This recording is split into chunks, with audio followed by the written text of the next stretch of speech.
이번에는 정치인들 모셔서 해보는 불편한 인터뷰 시간입니다. 여러분들께서 많이 기다리시고 고대하셨던 화제의 인물 이준석 전 대표 모셨습니다. 오늘 이 프로그램은 재건축 조합하고 동시 생중계 중인데요. 저희들이 좀 부끄럽지 않도록 저희 사이트에 와서도 좀 많이 봐주시기를 당부드리십니다. 어서 오십시오. 네, 안녕하세요. 네, 반갑습니다. 제가 이렇게 모시게 될 줄은 상상도 못했습니다. 그러니까요. 그러니까 원래 다른 회사, 다른 코너에서 대표님을 만나게 되지 않을까 했는데 이렇게 많이 마르신 것 같아요. 며칠 사이에. 그냥 나이 들어서 호르몬 변화 때문에 체형 변화가 있는 아니, 그 나이입니다. 왜? 아니 나이가 들다니요. 청년 아니에요? 얼굴이 살이 빠지고 배 나오는 나이라 가지고. 아니 근데 많은 분들이 저희 시작도 안 했는데 이준석 대표 엄청 기다리고 계시더라고요. 이렇게 인기가 많을 줄이야. 근데 제가 사실은 그 울산 우리 갔었잖아요.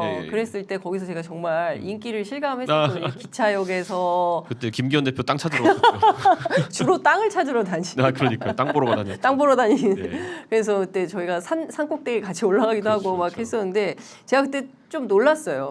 왜냐하면 대체로 무슨 작은 소수 정당이라도 당 대표 정도 되면 항상 수행 비서가 있거든요. 근데 혼자 오셨더라고요. 뭐 사실 뭐 대한민국 상당히 안전합니다. 그래가지고 오프라인에서는 굉장히 안전하고요. 온라인에 가면 조금씩 이제 애미애비 욕하면서 있는 사람들이 있는데 이게 이 사람들은 밖에 안 다니시니까 그러니까 걱정할 필요 없습니다. 그러니까요. 그래서 혼자 다니시는 거 보고 깜짝 놀랐습니다. 저희가 이제 격주로 이준석 대표하고 만날 예정인데 오늘은 긴급하게 눈물의 기자회견 이후에 한번 모셔서 말씀을 좀 드리려고 했는데 지금 월요일부터 목요일이에요. 나흘 사이에 상당히 많은 변화가 막 생기고 있는데 그렇죠. 지금 뭐 매일 아침 매일 뉴스가 쏟아지고 지금 뭐 저 네이버에 들어가 보면 모든 뉴스가 이준석 대표로 도배질이 되어 있는 뭐 이런 상황인 것 같습니다. 하나하나 좀 여쭤볼게요. 우선 첫 번째 그날 눈물의 의미는 어디에 있다고 봐야 될까요? 그러니까 저 웬만해 가지고는 연설하거나 아니면 기자회견하고 이럴 때 눈물이 나는 경우 많지 않은데 저 예전에 이제 서해수호 날 가가지고 그런 데서 눈물도 나고 그다음에 천안함 관련해서 뭐 발표할 때 울기도 하고 그게 막을 수가 없더라고요.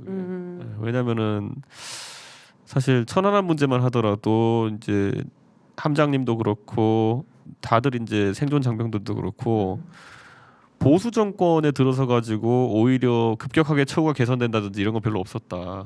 이런 취지의 인터뷰를 몇 번이나 했거든요.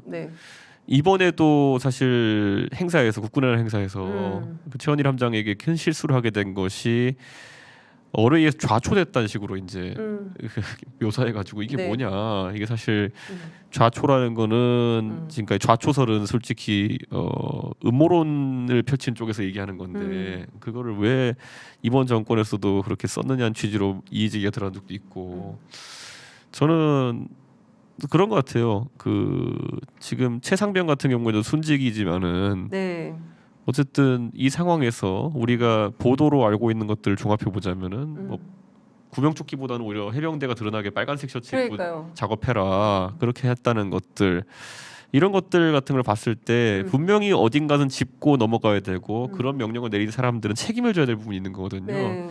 근데 해병대라는 데가 보면은 다른 군보다 좀 규모가 작고 그러다 보니까 일사단장 포항의 일사단장 정도면은 해병대 사령관 예약된 사람 거의 1순위라고 합니다. 그렇기 때문에 군내에서 이 사람을 책임지게 하면은 다음에 해병대 사령관 할 사람이 없다. 뭐 이런 얘기도 나오고. 근데 그건 알바입니까?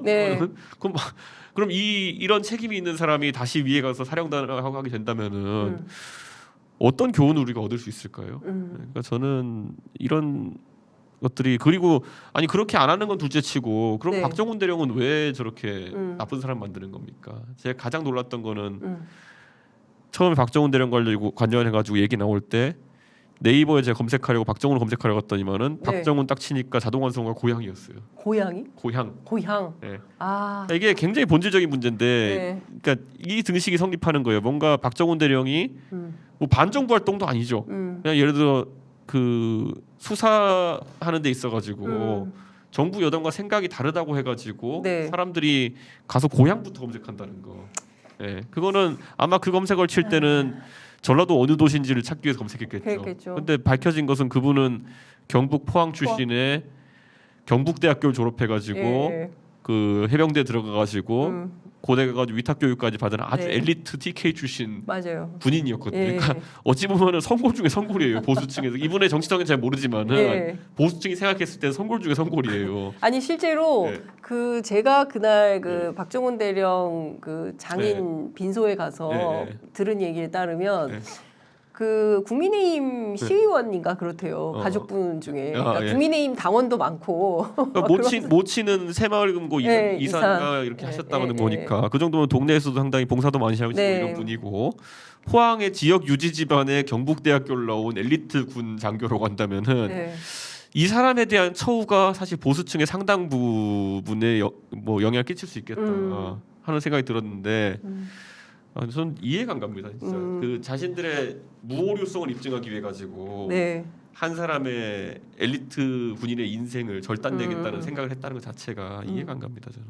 그러니까요. 근데 어쨌든 박정훈 대령 사건을 통해서 네. 우리가 많은 생각을 하게 되는 네. 것 같아요. 뭐 앞서 말씀하신 대로 고향 검색하는 우리 어떤 문화, 시민들의 문화, 뭐 이런 것도 생각해 볼 수 있지만 이 사건이 향후에 가져올 정치적 파장 이거 굉장히 크다. 아니 그러니까 저는 그렇게 제가 좀 되게 특이하다 그래가 저는 그랬는데 어떤 분 저한테 그러더라고. 야, 뭐 당 대표도 난리인데 그게 대수냐? 뭐 이렇게 한테 아 그런가 생각해 보니까 그런 것 같기도 하고 이제 이게 또 뉴노멀에 적응해야 되는 거지. 이게. 그러니까요. 예. 그래서 저희가 이제 박정훈 대령에서 정치 얘기로 좀 넘어와서 좀 여쭙고 싶은 게.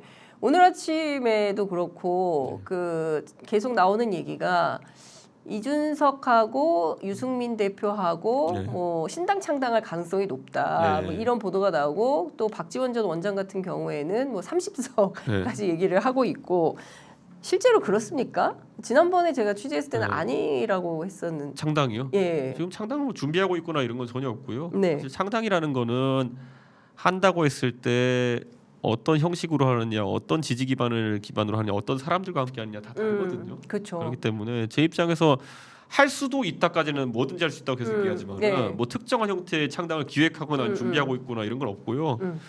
이제 뭐 저랑 가까운 사람 중에 예를 들어서 신인기 변호사 같은 경우는 본인이 저보다 더 윤석열 정부에 실망했어요. 그래가지고 좀 뭐 개인적으로 창당을 하고 싶은 마음도 있는 것 같고 근데 제가 뭐 신인기 변호사에게 조언을 하거나 아니면은 뭐 지시를 하거나 이런 관계도 아니고 그래서 많은 사람들이 이제 그게 이준석 신당이냐 이렇게 하는 경우도 있는데 저는 솔직하게 말씀드린 신인기 변호사한테 너무 서두르지 말아라고 얘기했습니다. 그건 제가 뭐 지시가 아니라 조언으로서 왜냐하면 신인기 변호사도 항상 의기가 넘치는 젊은 정치인이기 때문에 제가 이런 말을 하게 될 줄 몰랐는데 다 때가 있다. 다 때가 있다. 제가 이런 말 하게 될 줄 몰랐는데 다 때가 있다. 하지만 신인기 변호사의 그런 의기는 저는 항상 존중하고 좋아합니다. 그러니까 일단 창당설은 아닌 것으로 저희가 정리를 하고 넘어가겠습니다. 근데 이제 가능성 뭐 여러 가지 가능성이 있다. 그 중에 하나의 가능성으로는 살아 있는 겁니까? 저는 이렇게 생각합니다. 결국에는 오늘도 조선일보에서 김창균 주간이 쓴 것도 그렇고 예전에 며칠 전에 정용관 동아일보 기자가 쓴 것도 그렇고요. 보면은 공통된 내용으로 뭐가 있냐면은 이번 보궐선거 윤석열 대통령은 이길 줄 알았다라는 내용이에요. 질 줄 몰랐다. 이 내용이거든요. 아니, 근데 이걸 보면서 지금 대통령실도 패닉에 빠진 상황인 것 같다. 그래서 저는 이 시점에서 다음 행보를 한번 보고 이 당이 어디로 갈지를 판단해 보긴 해야 될 것 같다. 왜냐하면 지금 뭔가 버퍼링 걸리고 있는 거거든요. 지도체 개편도 그 사이에 지금 김기현지도 뭐 2기라고 해가지고 뭔가 뭔지 모르겠지만 추범했어요. 그런데 오늘 또 이제 방금 전에 전략부총장으로 배준영 의원을 임명했다 뭐 이런 얘기 나오는데 정말 아무도 안 하고 싶어하는 겁니다 지금. 배준영 의원 개인은 굉장히 훌륭한 분이고 하지만은 젊고 훌륭한 분이지만은 계속 인선 하나하나 돌고 돌아가지고 지금 뭐 혁신위원장 누구 하느니 뭐 이런 얘기까지 하고 있는데 맡을 사람이 없다는 거잖아요 지금 계속. 맡을 사람이 없는 게 아니라 이거 맡을 정도의 그 수준이면은 정치적인 정부적인 판단력이 없는 분이거든요. 그러니까 그분이 혁신할 수 있을 거라 기대를 합니다. 지금 그러니까 이 시점에 혁신위원장을 맡겠다고 할 분이면은 그분 스스로가 정치적 감각이 없는 분이기 때문에 뭘 어떻게 개선하기가 어려운 상황이다. 그러니까요. 뭐 하나하나 좀 여쭤볼게요. 일단 창당설은 뭐 그런 정도로 마무리를 하도록 하고 지금 이제 당부터 좀 얘기를 해봐야 될 것 같아요. 우선 앞서 말씀하신 대로 지난 그 11일 보궐선거가 끝난 다음에 일요일 날 그래도 의원총회를 통해서 뭔가 새로운 혁신의 방안 그리고 우리 이대로는 큰일 났다 수도권 다지게 생겼다 어떤 결의와 결단의 자세 뭐 이런 것들을 기대했는데 실제로 그런 내용이 전혀 없어서 매우 격분했다 분노했다 저는 그렇게 들었어요. 그렇죠. 예. 사실입니다. 저 그때 예. 저희 어떻게 그 집에서 예. 보고 있다가 예. 이제 비공개 요청이다 보니까 내용이 궁금해서 이제 의원님한테 물어보기도 하고 네. 카톡이나 문자로 물어보기도 예, 하고 대충 흘러나오는 얘기들 기자들한테 흘러내는 얘기 듣고 예. 이렇게 했는데 첫째로 대통령에 대해 가지고 변해야 된다고 공개적인 지적을 하는 사람이 없었다는 거예요. 예. 대충 두리뭉실하게 비슷하게 뭐 다 바꿔야 된다 이런 하는 사람이 있지만은 예. 이번 그러니까 원래 보통 문제를 진단하고 해법을 내려고 그러면 진단부터 제대로 돼야 되는 거거든요. 그렇죠. 예. 근데 거기 진단을 제대로 하는 사람이 없으니까 해법이 나올 리가 있나요? 보통 의원총회라 하면은 그러니까 그거예요. 의원들의 총의를 모아가지고 뭔가를 결의하는 그렇죠. 곳이거든요. 예. 그러면 의원들의 총의를 모아야 되는데 뭐 제안도 없었다는 거예요. 그러니까 다 같이 결의문을 만들어가지고 그 대통령께 보내자. 아니면은 적어도 우리 당원들한테 사과 성명을 내자. 뭐 어떤 제안이 있어야 되는데 네. 제안이 없는 거예요. 그냥 하고 싶은 말 있으면 무엇이나 다 말해보세요. 약간 그런 트로. 예, 그냥 그 뭐랄까요, 영파워 가슴을 열어라 이런 거 옛날에 했던 것처럼 네. 그런 것까지 됐다는 거예요. 네. 그래가지고 저는 뭐라고 해야 될지 모르겠는데 진짜 이렇게 아니란가? 예, 그래서 근데 온도 차이가 좀 있는 거 아닙니까? 지금 국민의힘 의원들의 다수가 영남 혹은 또 강원도 지역이기 때문에 네.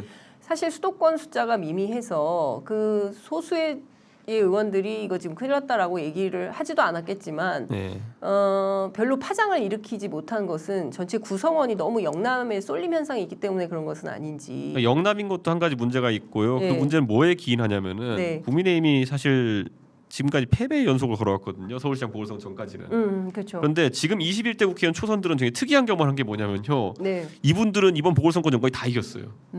그러네요. 자기 선거 이겼죠. 그렇죠. 그래서 국회의원 됐죠. 네. 영남이든 비례든 어떻게 네, 봤죠. 네. 그 다음에 김종인 체제 서울시장 보궐선거 이겼죠. 네. 그 다음에 대선 지선 이겼죠. 그렇죠. 그러니까 선거하면 맨날 이기는 건 줄 아는 거예요. 예. 네, 진 기억이 없어요. 그러니까 졌을 때 뭐 해야 되는지도 모르는 겁니다. 음. 그리고 이제 체감이 있어야 되는데 네. 서울에서 서울에 17% 정도 차이가 났다고 한다면은 네.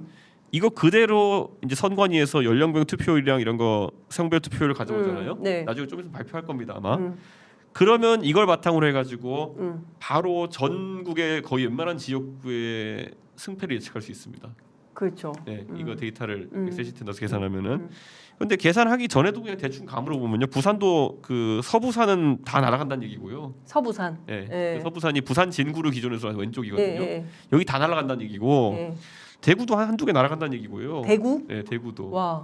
왜냐면 대구에 누가 나오느냐가 문제인데 네. 예를 들어 북구 같은데 전에 의원을 한번 하셨던 홍일학 의원 같은 분이 나올 수도 있고 아니면은 제가 만약 김부겸 총리라면 이번 욕심 한번 내보겠어요. 네, 그렇게 한번 나올 수도 있을 것 같고 누가 나오냐에 따라서 두석 가정합니다. 그리고 대전은 제가 웃긴 거 하나 말씀드려줄까요? 네. 대전에 제가 아는 지인분이 선거를 준비하러 내려가서 사무실도 이제 사실 준비하고 이렇게 하고 있었는데 네. 강서 보궐 본 다음에 귀경하셨어요.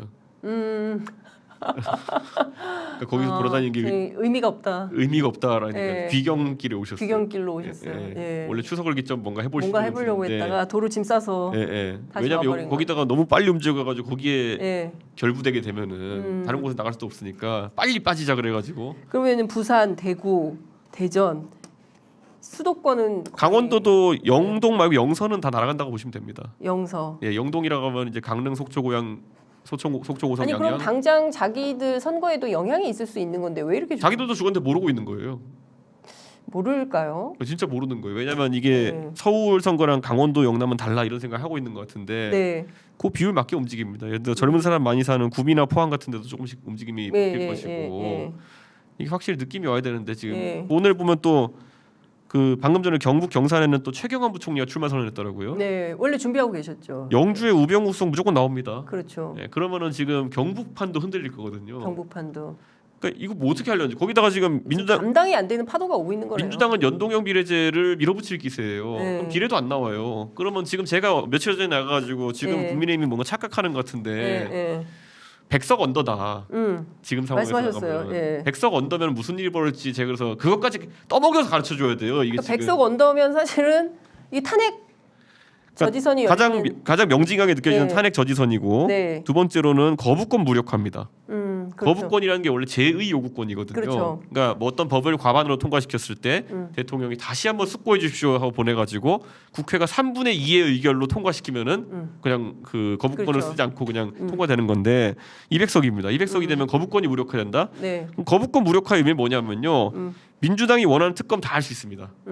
네. 그 말은 그렇죠. 뭐냐면은 대한민국의 지금 검찰 권력보다도 어쩌면 더 주목받고 센 특검 권력이 생길 수 있는 거예요.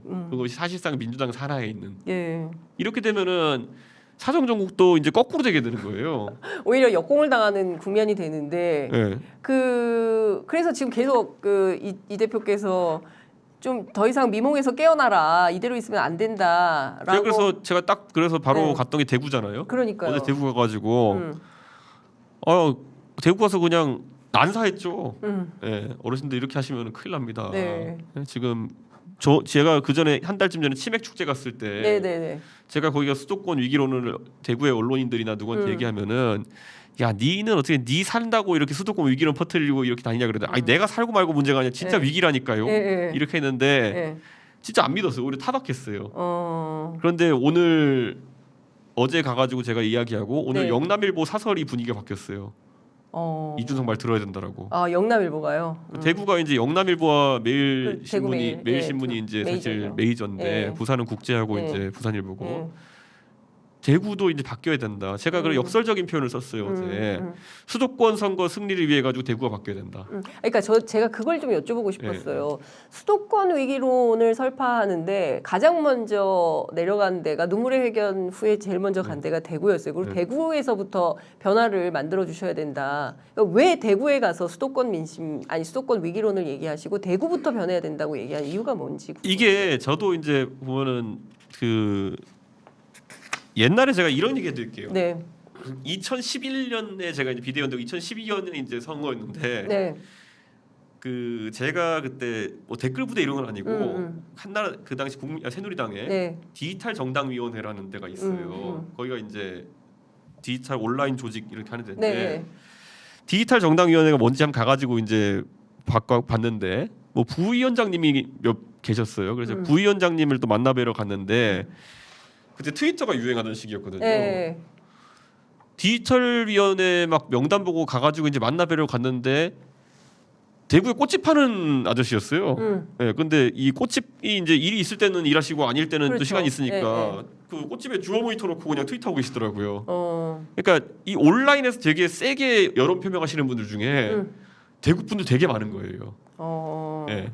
그러니까 이게 대구의 은퇴층이라든지 이런 분들 저희 디지털 위원회 되게 많이 이분들이 그러니까 가면 네이버 댓글에 이런 걸 거의 다 이제 달고 계시는 분들이죠. 뭐 오더 받아서가 아니라 당을 사랑하셔가지고 스스로. 그러니까 이게 가보면 우리 대충 제가 어떤 기사가 뜨면은 가보면은 60대 남성이 많이 쓴다 그러면 제 욕 도배돼 있거든요. 그게 이제 보통 그런 분들이 계세요. 근데 이분들은 애당심이 워낙 뛰어나다 보니까 당에서 서울은 괜찮고 경기도는 좀 어렵다 이렇게 하면 진짜 믿는 거예요.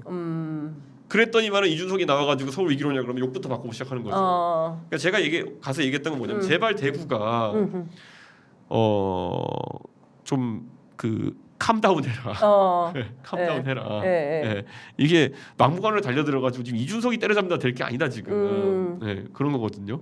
어제 현장에서도 많은 분들 만나셨을 것 같은데 그분들도 영남일보 바뀐 논설 분위기처럼 이준석 말을 들어야 된다 이런 분위기로 좀 바뀌고 있던가요? 그거는 뭐 현장에서 그렇게 언론인들이 반응을 하진 않았지만은 저는 약간 그래도 기대하는 게 뭐냐면은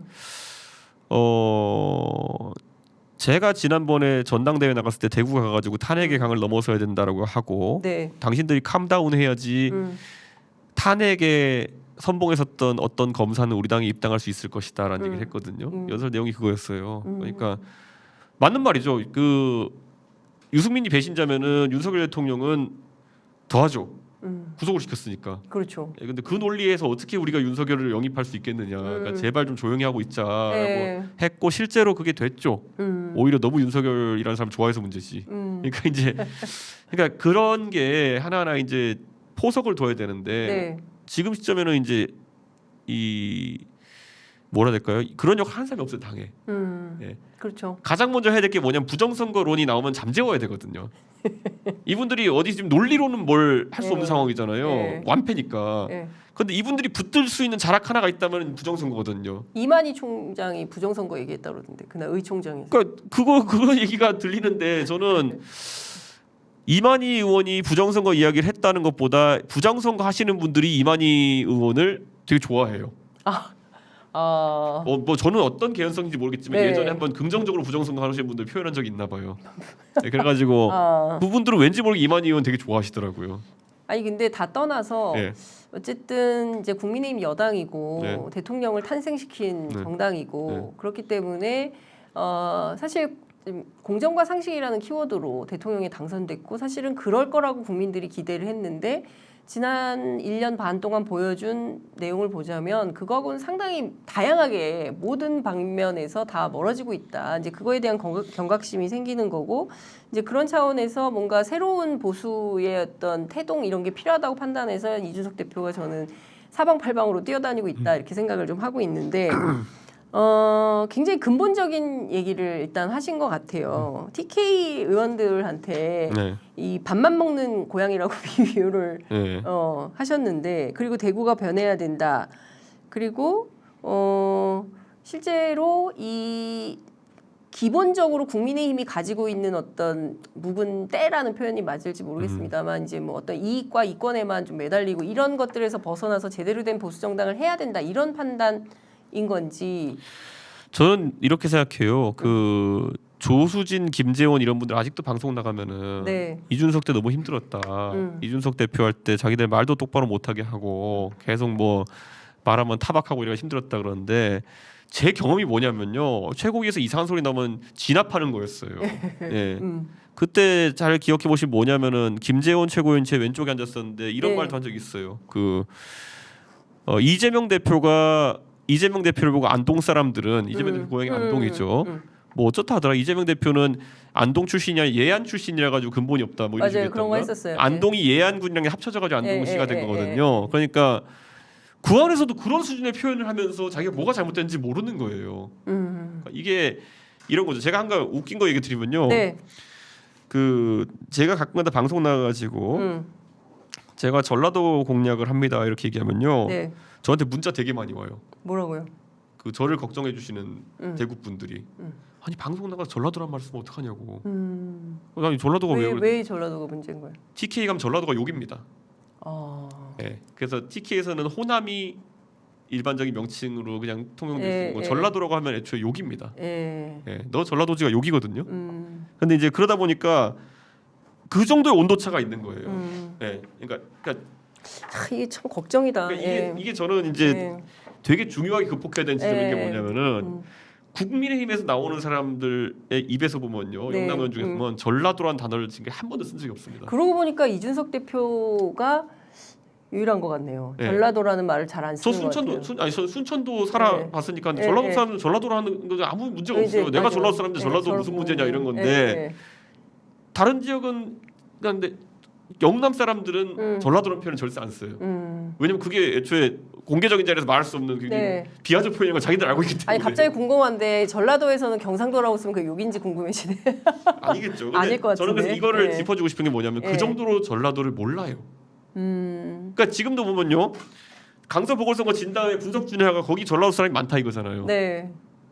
21%가 전라도다. 그러니까 거기에 전라도 사람이 많다는 그러니까 전라도 사람이라는 것 자체가 비하어기 때문에 그분들에게는 거기는 성향상 안 되는 사람들이다 뭐 이런 취지가 들어간 거거든요. 근데 잘못된 분석 같은데.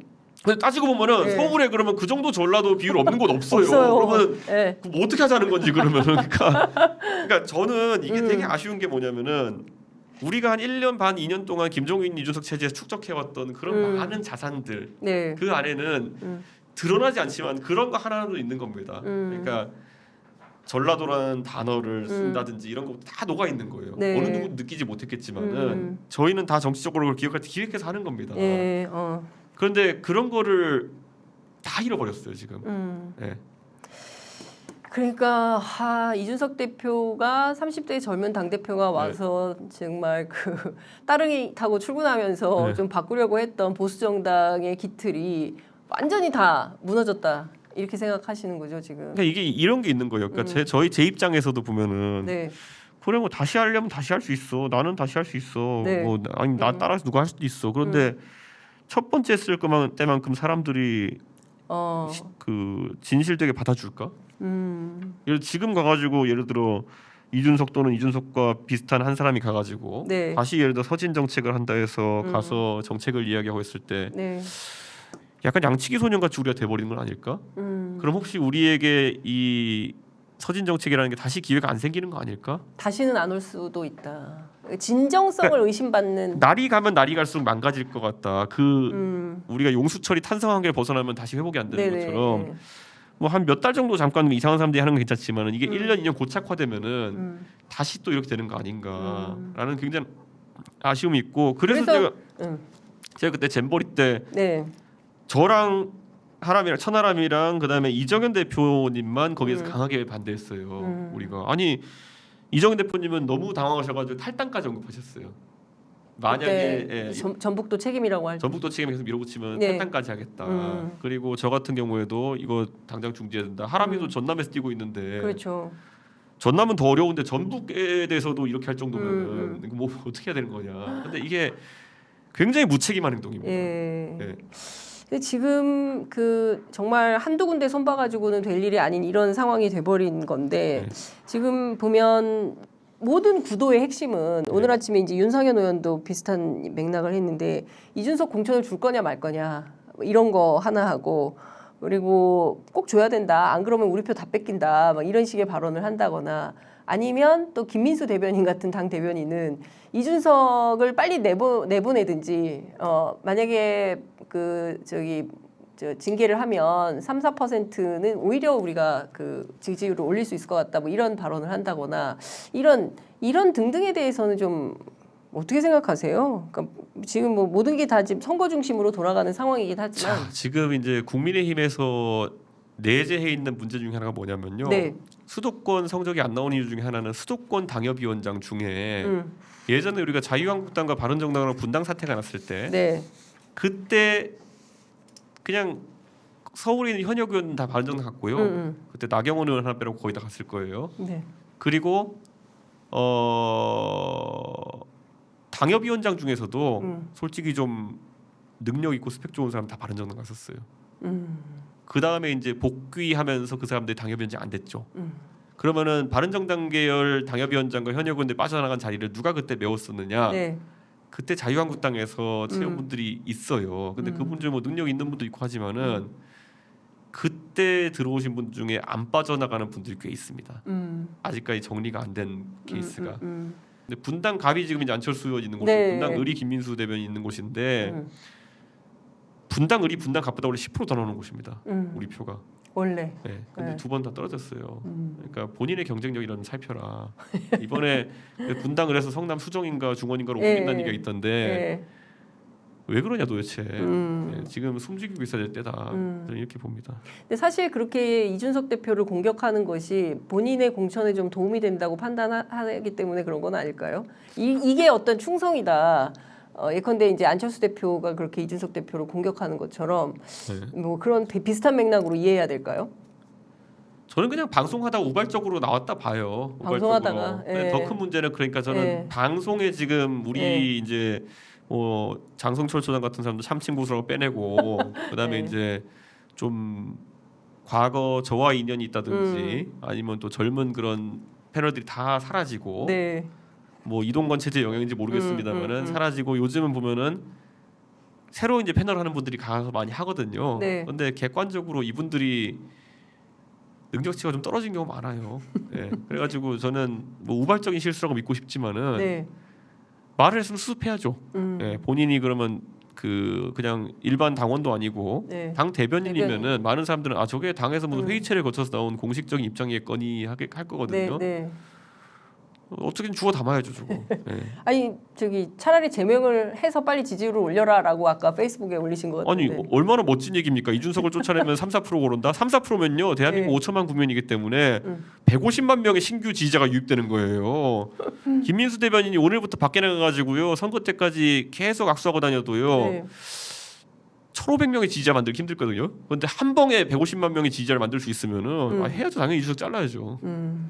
그러니까요. 실제로 김민수 대변인이 어떻게 하는지는 저희가 좀 지켜보도록 하고 네.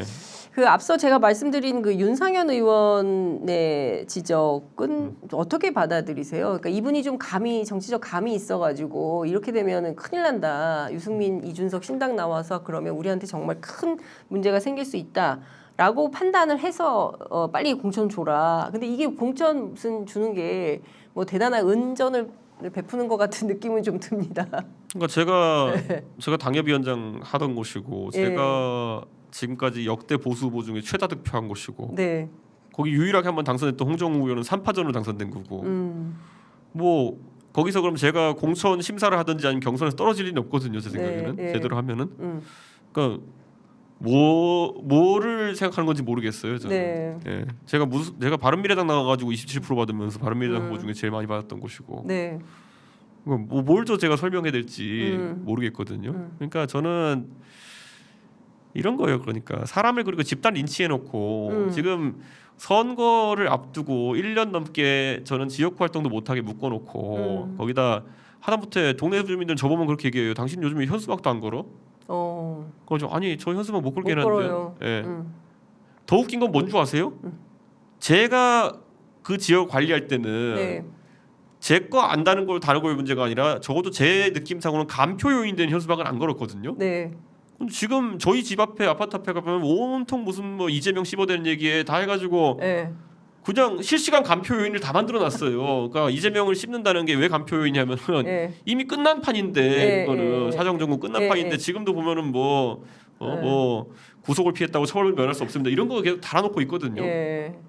그러니까 좀 이 국민의힘이 이대로는 도저히 안 되는데 계속 이준석 대표 몰아내고 그 다음 단계로 계속 뭐 자기들끼리 뭉쳐서 대통령 중심으로 열심히 해보면 뭔가 공천받아서 그 국회의원 되는 데는 문제가 없겠다라는 것은 영남 지역은 뭐 그럴 수도 있겠지만 뭐 물론 그분들에게 진짜 다 공천이 될지는 현재로서는 알 수 없지만 지금 수도권에 계신 분들한테는 상당히 위기일 수밖에 없는데 지금 실시간 간표 중이에요. 지금 수도권에서 실시간 간표 중인 게 가보면 현수막 내용부터가 야 이것도 누구 아이디어냐 할 정도로 황당한 현수막 많거든요. 그러니까요. 한쪽에는 이재명 욕하고 한쪽에는 민생은 국민의힘이라 그러고 뭐라고 해야 될지 모르겠어요. 제가 납득할 수가 없다. 이 정치를 어떻게 이해해야 될지 알 수가 없다. 이런 그러니까 얼마 전에는 저희 동네 갔는데 막 세 가지가 다 걸려 있어요. 이재명 욕이랑 정률성 공원 욕이랑 그다음에 민생을 살리는 건 국민의힘이라고 돼 있고 뭐 뭔지도 모르겠어요. 메시지가 그러니까. 그런데 사실 본질적으로 좀 들어가 보면 이 모든 출발은 그 윤석열 대통령으로부터 기인되는 게 많이 있잖아요. 이 대표가 이렇게 갑자기 이제 쫓겨나게 되는 과정도 그렇고요. 근데 이제 어제 28일 어제죠. 어제 참모들한테 윤석열 대통령이 이제 민주당 탓하지 마라. 그리고 뭐 국민들 보기에 우리가 미흡했다라는 것을 인정하자라는 얘기를 했다는 거거든요. 근데 이렇게 보면 저는 늘 3인칭인 것 같아요. 그러니까 누가 지금 이 판을 주도했는데 그 부분은 쏙 빠지고 오히려 남들에게 문제를 돌리는 이런 태도는 옛날에도 그랬어요? 그러니까 이런 게 있어요. 예전에 제가 대선 때 이 첫 번째 후보랑 틀어졌을 때 뭐 울산 가고 이런 거 있었고 그다음 두 번째도 제가 이딴 식으로 선거운동 할 거면은 나는 그냥 알 테니까 니네가 선대본부에서 알아서 하거나 안 한다 이렇게 했을 때 그때 계기가 된 게 뭐냐면 제가 후보한테 그렇게 얘기했거든요. 첫 번째로 좀 민심 좀 파악해라 그래서 지하철 인사 같은 것도 좀 하고 두 번째로 뭐 세 번째로 세 가지 요구 사항을 제가 권영세 그 당시 사무총장을 통해 전달했어요. 가서 당신이 가서 이거 후보한테 얘기하고 이렇게 하자 했는데 그 며칠이 지나도 답이 없는 거예요. 그래서 그 내일 당장 해라. 내일 당장 안 하면 나는 이거 그 안 받아들인 거 알겠다. 지하철 인사. 그건 하나였고 나머지 둘 있었는데 그래가지고 알겠다고 받아갔는데 그 다음 날 제가 기자들이랑 저녁에 식사하고 있었는데 그 다음 날 일정표를 보내온 거예요. 후보 일정표를 저한테. 근데 그게 없었어요. 나는 야 이건 그냥 후보가 그냥 무시하고 이제 마음대로 하겠다는 거구나. 그럼 난 그만둬야 되겠다 이렇게 하고 있었는데 나중에 후보는 또 난리를 쳤다는 거예요. 갑자기 이준석이 왜 저러냐. 그래가지고 제가 그래서 아니 자기가 내 말 씹어놓고는 왜 그러지? 그랬는데 알고 봤더니만은 그때 권영세 사무총장이 어차피 말해도 안 들을 텐데 전달하지 말자라고 판단해서 전달 안 했다는 거예요. 네. 어차피 말해도 안 들을 사람이다. 네, 어차피 이거 지하철에서 할 것도 아니고 다른 것도 들을 거 아니니까 전달을 하지 말자 이렇게 됐다는 거예요. 그거를 이제 밑에 단에서 판단을 하기 시작했다는 거예요. 왜냐? 자기들도 경험치기겠죠. 올려봤더니만은 뭐 소리 지르고 막 이랬겠죠. 그러니까 이제 아예 올리지 말자.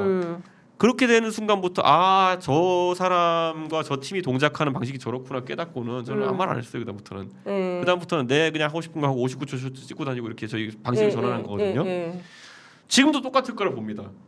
사람이 나이 60 넘어서 갑자기 바뀌는 거 아니기 때문에 지금 분명히 어떤 제안 뭐 원로들이나 아니면 당에서는 뭐 중요한 생각해서 어떤 경로든지 던지겠지만은 다 차단하고 있을 거예요. 그 비서실이나 이런 데서.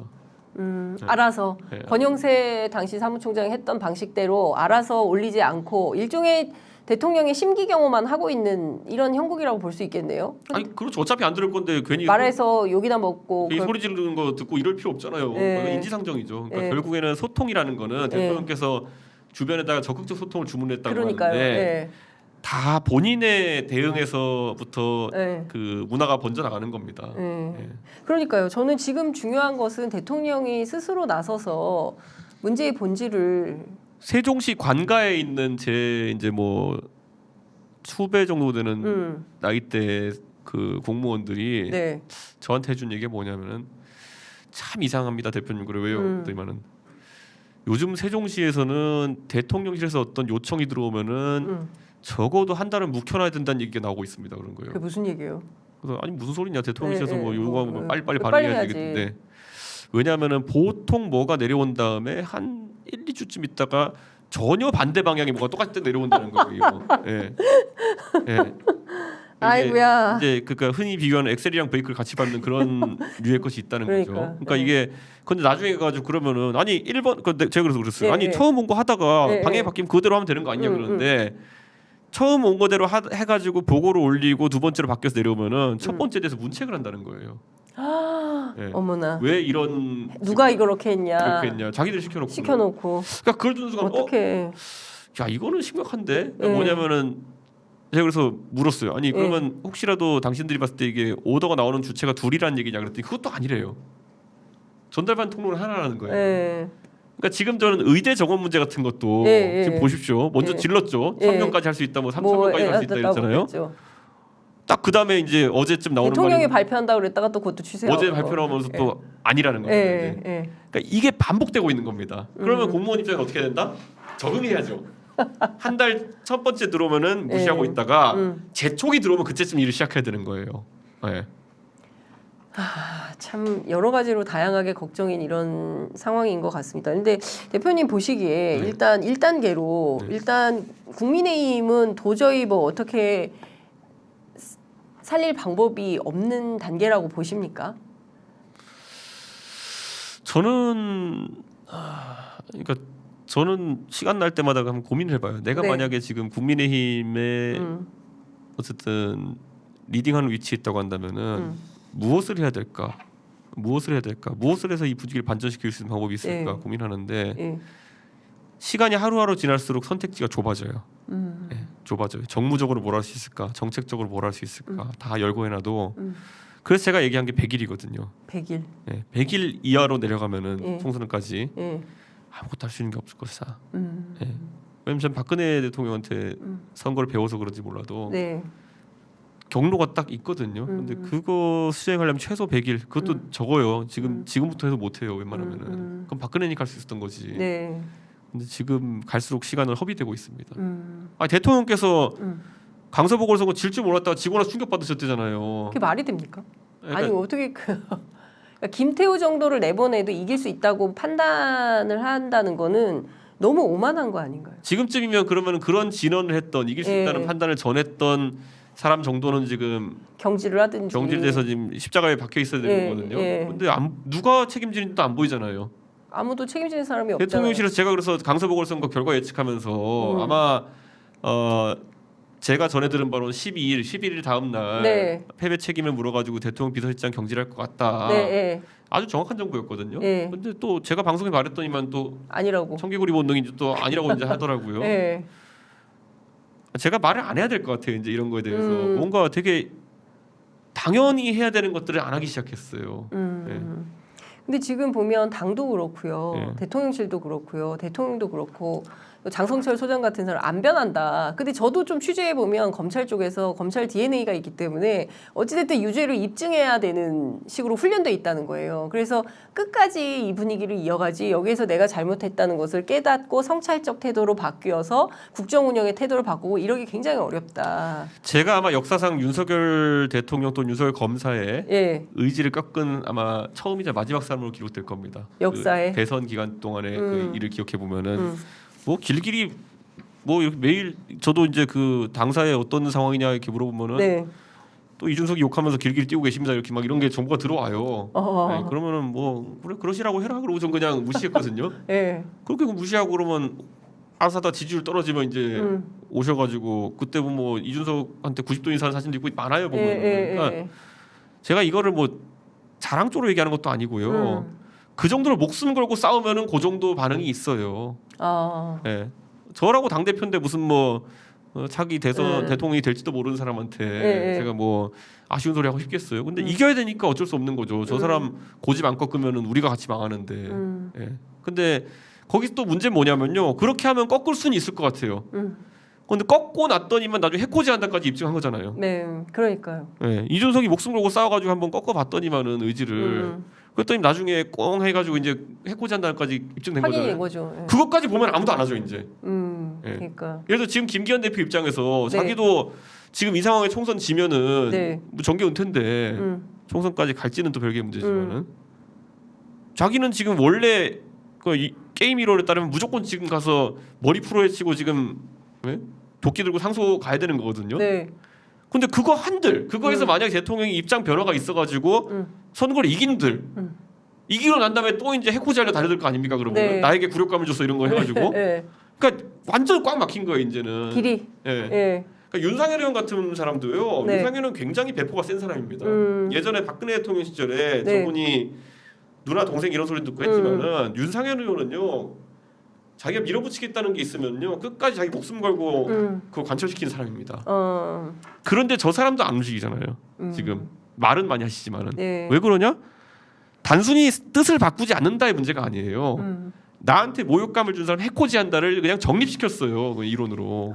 참 근데 지금 이게 정말 한번 보세요. 이번에 그래서 제가 조선일보에서 지금 시리즈물로 윤석열 대통령에게 이제 뭐 싫은 소리 하는 그 기사를 내고 있거든요. 그럼 제가 가장 인상적이었던 게 조선일보도 그걸 아는 거예요. 조선일보가 기획을 한 게 어떻게 했냐면 이번에 천안함 유가족의 입으로 윤 대통령에 대한 여러 가지 비판을 하는 거잖아요. 설마 천안함 유족에게까지 해코지를 들겠어 이런 거예요. 그러니까 이제 스피커로 쓸 사람들도 이제 굉장히 그렇게 고를 수밖에 없는 거예요. 도저히 어떻게 공격할 수 없는 그런 사람을 왜냐면 통해서 어느 누구도 공개 필진으로 그거를 지적할 용기를 가진 사람이 이제 별로 없는 거예요. 그러니 이걸 어떻게 하면 좋겠습니까? 그 지금 중요한 것은 뭐 너무나 다양한 경로로 뭐 문제 제기하면 거의 보복 수준으로 완전히 패가망신 수준으로 그 절멸의 수준으로 만들어 버리는 게 확인이 됐는데 어쨌든 지금 보면 정부 시간 아직 뭐 3년여 남아 있는 상태이고. 그리고 대통령이 마음을 바꾸지 않는 한 이 분위기는 계속 이어질 거고 그리고 국민들은 대단히 불행한 상황이 될 거고 그에 앞서서 또 국민의힘은 총선에서 굉장히 엄청난 나쁜 성적표를 받을 게 너무 뻔한데 여기서 그냥 보고만 있을 수는 없는 거 아니겠습니까? 말도 하지 말아야 되고 저는 윤석열 대통령이랑 누가 빨리 심리적인 상담을 해야 된다는 생각해요. 심리적 상담을 해야 이게 윤석열 대통령 심리에 문제가 있다는 게 아니라 윤석열 대통령의 고민을 같이 들어줄 사람이 좀 필요할 것 같다. 그것이 지금 뭐 김건희 여사나 이런 분들이 당연히 그 부부관계 속에서 네. 많이 상담하겠지만은 어쩌면 두 분 다 지금 뭔가 말을 못하는 사정이 있을 수도 있어요. 네. 둘 다. 네. 제가 이걸 왜 느꼈냐면은 그때 그때 모 국민의힘 관계자라고 하면서 더 탐사에서 녹취록 풀었을 때 그때 더 탐사 측에 녹취록이 한 500개 정도까지 있다고 얘기를 했었거든요. 근데 지금 한 10개 남짓 나온 거잖아요. 근데 그 내용을 보면은 저는 우선 첫째로 아무리 이 녹취록의 주인공을 등장하는 인물이 불만이 좀 있었기로서니 정권 1년 봤는데 대통령을 상대로 이걸 공개하고 싸우자는 생각을 한 건 무슨 의미일까? 거기에 보면은 뭐 대선 때 그 현장에 북치던 분부터 해서 다 나와요 보면은 여러 이권과 관련해가지고 얘기가. 그런데 그러면 이분들이 지금 어떤 요구를 대통령실에 하고 있는 것일까? 그런 생각을 해요. 어떤 요구를 하고 있다고 봐야 될까요? 자신들은 대선에 공이 있다 생각해가지고 이런저런 얘기. 거기 녹취록 중에 제일 웃긴 게 뭐냐면요. 이준석이가 홍보본부장을 한다고 했던 것이 돈 해먹으려고 했다는 식으로 나와요. 그거 저쪽 윤핵관이 개발한 논리거든요. 그래서 그때 여기 무슨 내용이냐면 녹취록이 거기에 보면은 그 선거 때 윤석열 후보 따라다니면서 북치는 분이 있어요. 그분이 뭐 충청도 분인 것 같은데 이 북치는 분인데 이분이 원래 무슨 뭐 무대 설치나 이런 거 약간 그 엔터테인먼트 쪽 그 사업을 하시는 분인 것 같아요.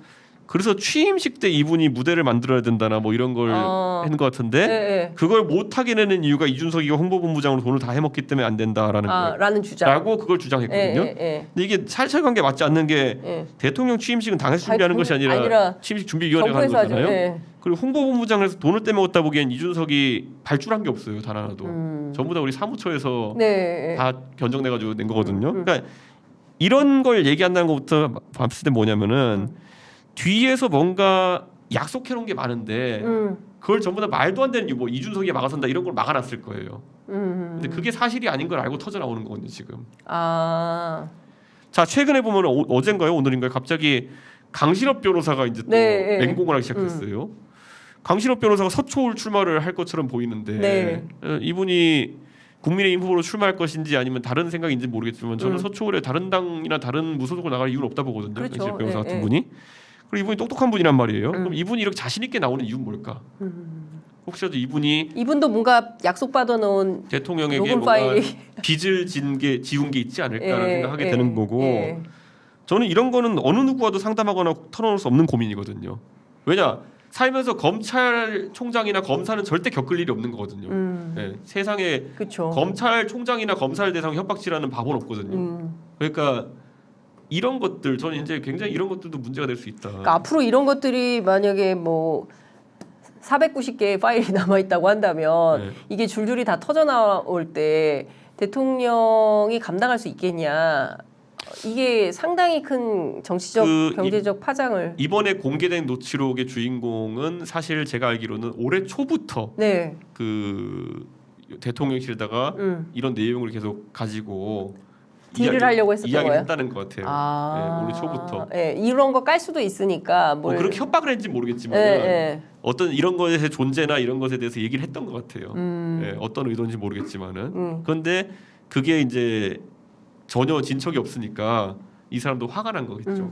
근데 윤석열 대통령이 이런 문제하고 심리적 상담을 한다고 해서 이분이 뭐 태도를 바꿔서 뭐 이렇게 할까요? 그 전혀 좀 다른 맥락이지 않을까요? 이런 거죠. 다 털어놓을 리도 없고. 털어놓는다고 하는 건 이런 건 충격 완화 요법이죠. 뭐냐면은 이런 것에 대해서 실제보다 위협을 과장되게 받아들이고 있을 수도 있고 하다 보면은 정치적 경험이 많은 사람이나 이런 사람과 얘기를 해보면은 아이고 뭐 그런 일이야 너무 많다. 비일비재한 거고 그건 뭐 나온다 하더라도 문제될 거 없어. 그러니까 사람과 얘기를 하면서 이걸 사실 풀어나가야 되는 게 아닐까. 저는 왜냐하면 이런 걱정이 갑자기 많아진 게 뭐냐면 녹취록 보고 그렇게 생겼어요. 혹시 윤석열 대통령이 좀 이런 녹취록들을 보면서 겁먹었을 수도 있을까요?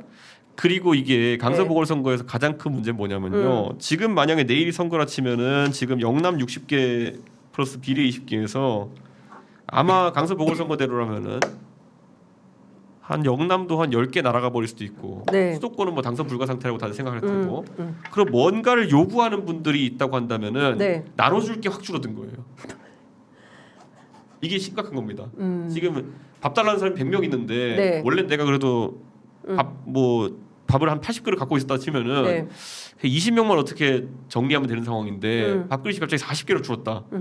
야 60명을 어떻게 정리하지? 뭐 이렇게 되면 큰일 나는 꽝 거죠. 얼어버리는 거거든요. 이거는. 그럼 사방팔방에서 나도 밥 줘, 나도 밥 줘. 너 밥 주기로 했잖아. 왜 안 줘? 막 이렇게 터질 수도 있겠네요. 그러니까 지금 이게 대선 끝나고 나서 농공행상이라는 게 네. 많은 사람들이 봤을 때 좀 이상하거든요. 지금 아무리 봐도 이상하거든요. 이번에 한전사장으로 김동철 전 의원이 가셨는데 네, 이분 네. 저도 뭐 잘 알고 훌륭한 분이지만은 이분이 대선 때 뭐했지 막 이런 거예요 사람들이. 네. 뭐 김한길 대표하고 친한 사람 정도 이렇게 생각하는 계열의 거죠. 그런 인사다 이런 거밖에 없는데 그러니까 네. 저는 이런 거 보면서 아 뭔가 지금 되게 희한하게 돌아가고 있구나. 네. 김기현 대표 지도부 2주 보셨어요. 2주 이후에 막을 거다 이런 관측을 하셨는데 그렇게 될까요? 아니라고 김기현 지도부에서는 막 주장하던데. 이런 거죠. 그러니까 2주 뒤에 뭐 예를 들어 어떤 이벤트가 있어서 망한다 이런 게 아니라요. 네. 한 2주 정도 됐는데 지지율 반전의 분위기가 안 보이면요. 그거는 식물 상태로 가는 거죠. 네. 그러면 식물 상태로 가고 그럼 김기현 지도부로 안 되면 내년 선거는 어딘가가 중심을 잡고 치러야 될 텐데 현재 국민의힘 상태로 놓고 볼 때 그러면 뭐 혁신위원장, 혁신위원회 뭐 공간이 이런 데를 새로 세워가지고 리더십의 전환. 제가 혁신위원회가 말이 안 되는 이유 딱 말씀드리면요. 혁신위원회가 되려 그러면 혁신위원회에서 뭐 어떤 파격적인 안건을 들고 와요. 그러면 거기서 뭐 혁신안의 기본은 뭐냐면은 현역 의원이나 이런 사람들이 기득권을 깨는 방향이라든지 국민들이 공감할 수 있는 방향 이런 거거든요. 네. 그런 거 들고 나오면은 원래 혁신위의 모든 안건은 최고위의 의결을 받아야 돼요. 네. 그러면 최고위에 어떤 수준의 사람들이 앉아 있냐에 따라 가지고 받을 수 있는 혁신안의 수준이 달라지거든요. 조수진, 네. 김병민, 장해찬, 예. 그다음 뭐 저 또 누구야? 그 김가람. 김가람.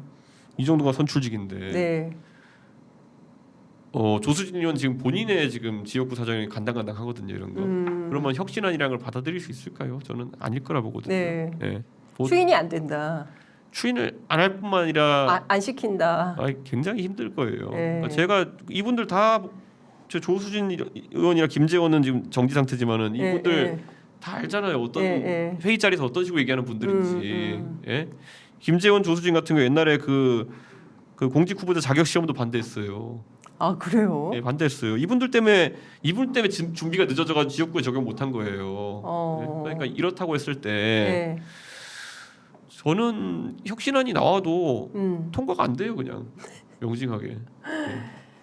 그러면 솔직히 말해서 국민의힘 지금 이 상태라면 사실상 망했다 이렇게 봐야 되는 거 아니에요?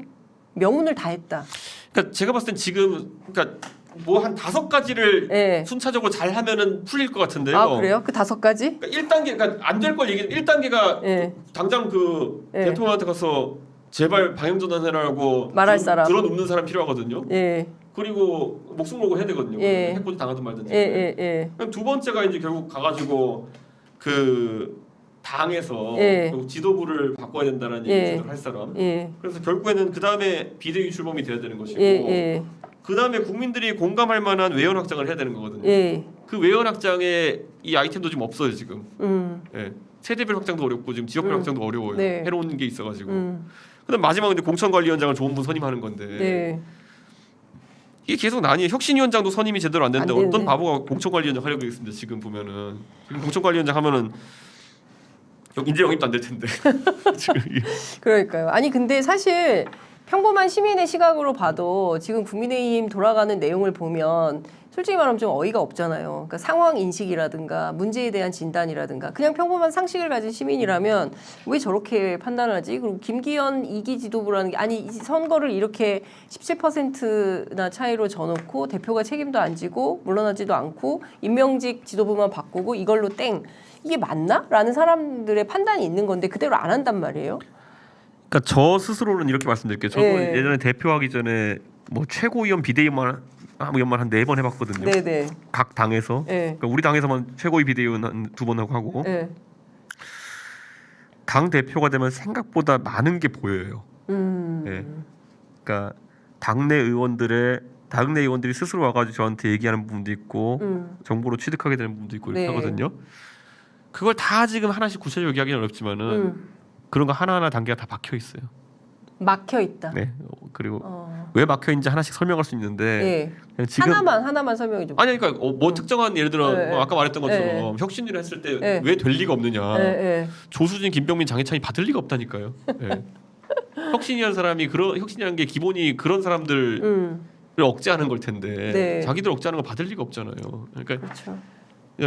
언론에서 지금 지도부에서 얘기하는 것처럼 어떤 타임라인이나 시방 섞인 회로를 돌리는 거는 가능한데 네. 구현물 단계에서 거의 구현이 안 될 거다. 그리고 사실 김기현 대표가 지금 네. 현역 의원들의 동요를 낮추고 어떻게든 리더십 끌고 가려고 그러면요. 네. 당장 올 경선 선언해버려야 돼요. 100% 경선하겠다. 국민 그 참여 경선. 그건 방식은 상관없어요. 네. 그러면 현역 의원들이 전부 다 김기현 의원한테 붙습니다.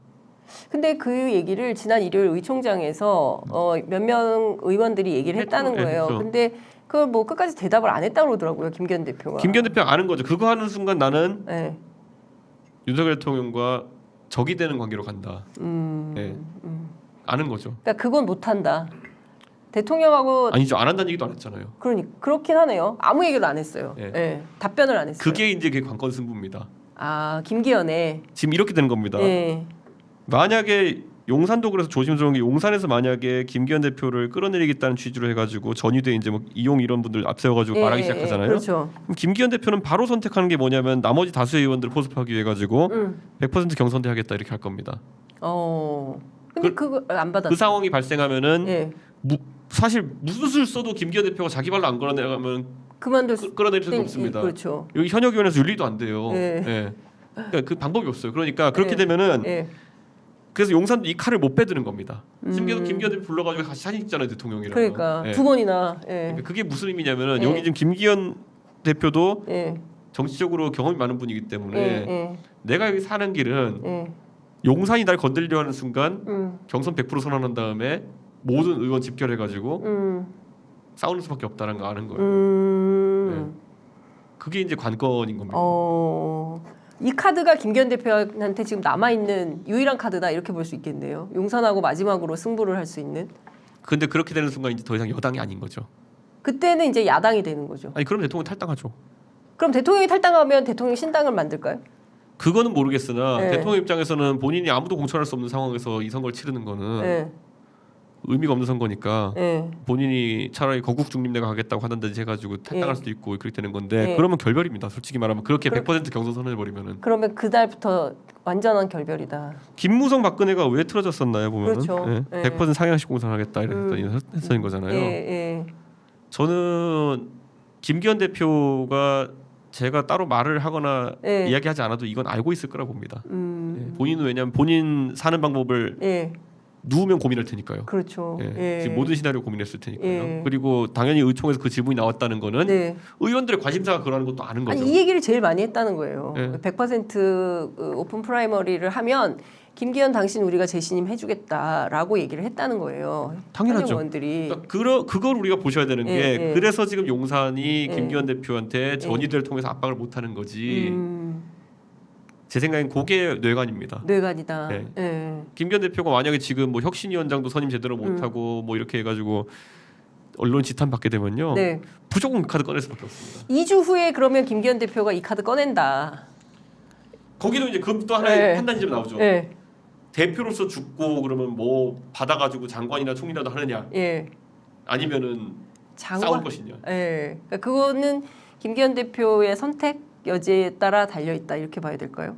그렇죠. 근데 김기현 대표가 판사 출신이라 가지고 싸울 성격은 아닌데 또 이분이 고래고기 사건을 겪으면서 굉장히 또 전투력이 생겨가지고 전투력이 생겼어요. 그러니까 그거 예측하기는 어려운데 모든 건 역지사지 해보면 나옵니다. 지금 내가 김기현이라면 어떻게 할까를 한번 다 생각해 보시면요, 답이 나올 겁니다. 사실 오늘 그 이준석 대표 모시고 제가 꼭 하고 뭐 여쭤보고 싶은 것은, 그래서 이준석이라는 젊은 정치인이 하고 싶은 보수 정치의 내용 담론이 뭐냐, 그 너무 길고 커서 책에도 쓰시고 하셨지만 압축적으로 원래 내가 하고 싶었던 보수 정치는 이런 건데 이게 좀 많이 훼손되고 있다.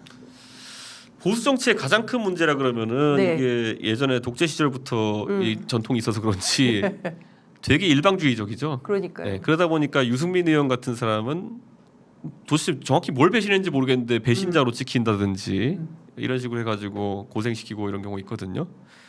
저는 일방주의를 없애고 싶었어요. 일방주의. 이게 보수의 개념도 아니고 진보의 개념도 아니고 그런데 정당 문화 있어가지고 일방주의나 아니면 전체주의적인 경향을 없애고 싶었고 저는 상당히 불간섭주의자에 가까운 사람입니다. 그러니까 다른 사람은 어떻게 사는지 저는 관심 없고 나한테 폐만 안 끼치면 된다. 저도 그렇게 살아야 되고 네. 뭐 이런 주의자인데 정당에도 그게 좀 깃들길 바랬어요. 네. 그러니까 어찌 보면 기본권들은 지키고 다만 통제의 요소는 좀 줄이고 그래서 저는 제가 당대표 할 때 지금은 윤리가 약간 코미디 조직 같이 있지만은 네. 제 당대표 할 때 저도 윤리가 있었어요. 제가 누구를 치주할 수 있는 아까 네. 말했잖아요. 네. 김재원 의원이 뭐 이상한 소리 나고 다니고 뭐 네. 안동이랑 예안이 다른데 이재명 대표는 예안 사람이랑 싸가지가 없다고 이런 식으로 할 때 네. 야, 뭐 이런 소리 하냐면 제가 징계 내릴 수 있었어요. 저 안 내렸잖아요. 네. 예. 김재원 최고는 먹고 살기 위해서 하는 건데 제가 뭐라고 하겠어요. 근데 저는 그런 관대했는데 네. 지금도 저는 그런 생각이에요.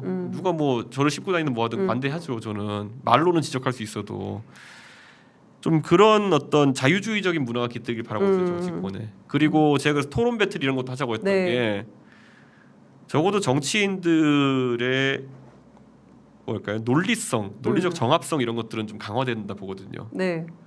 지금 국민의힘의 가장 큰 문제는 뭐냐면은 하는 말들 논리적 정합성이 떨어지니까 젊은 세대가 이해를 못하는 거예요. 네. 예. 얼마 전에 유상범 의원이 나와가지고 선거 패배를 분석해달라고 했는데 이분 검사 출신이고 똑똑한 분인데 네.